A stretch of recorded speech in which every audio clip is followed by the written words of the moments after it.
Hello everyone! Welcome to Am's Vlog. Ito na naman, another day, another vlog na naman po at nag-request ang aking dalawang chikiting na gumawa daw kami ng peanut cookies. At ayan, sarap na kaagad ang aking anak.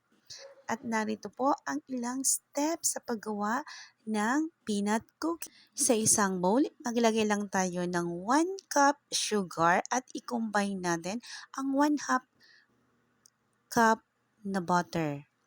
Then, haluin natin or mix them together para maging blend silang dalawa. Mag-mix together yan, sugar and butter. And as you can see, ang aking dalawang chikiting nag-help sa akin sa pag-blend ng sugar at ng butter. At talagang nag-e-enjoy po sila sa pag-mix na kaya pinagbigyan ko ang aking dalawang chikiting.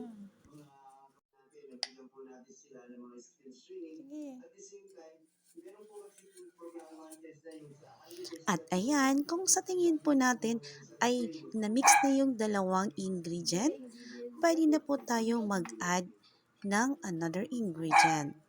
Ito yung 1 piece beaten egg.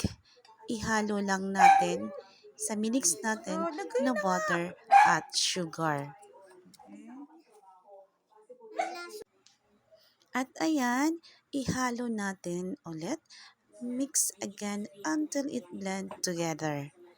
Hanggang po sa mag-incorporate ang tatlong ingredients na butter, sugar, and egg.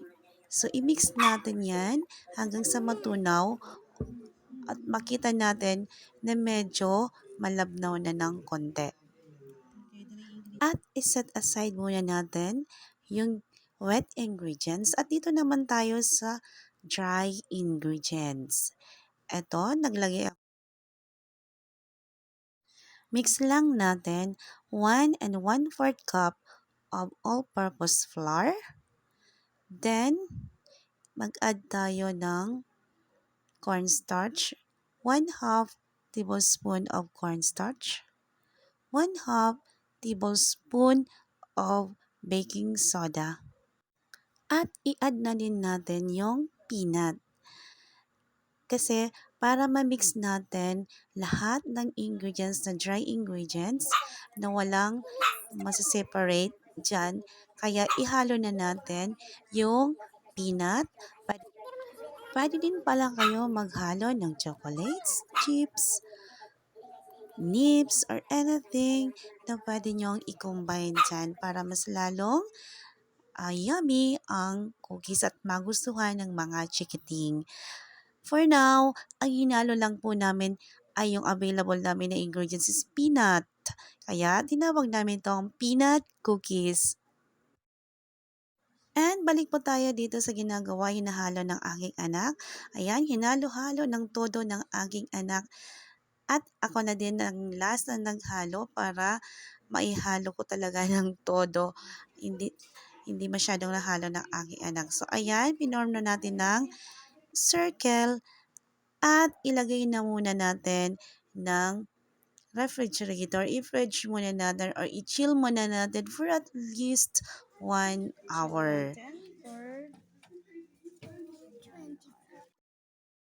At habang naghihintay ako for 1 hour, naisipan ko muna lagyan ang baking pan ng butter. Maglagay tayo ng butter sa baking pan kung wala tayong pwedeng available na baking sheet or pwedeng isapin natin na hindi siya magdidikit. So, ako naglagay muna ng butter. And then after 1 hour, ito na nga, ready na. At ito na nga, gumamit ako ng measuring cup na maliit kasi wala akong available na scooper. So kung may scooper po kayo, pwede niyong gamitin o kaya bilog-bilogin na lang kung wala talagang available na materials. So, kagaya ko, tayo ay medyo masinop kung ano available dyan na hindi Ayoko kasing magdikit sa aking kamay kaya hindi ko na binilog-bilog. So ayan, nakialam na din na naman ng aking chikiting, nag-help na naman sa akin at aking naman pinagbigyan. So yan naman talagang ating purpose. Sila ay matuto. So ayan, enjoy na naman sa pag-help sa akin ang aking bulilit.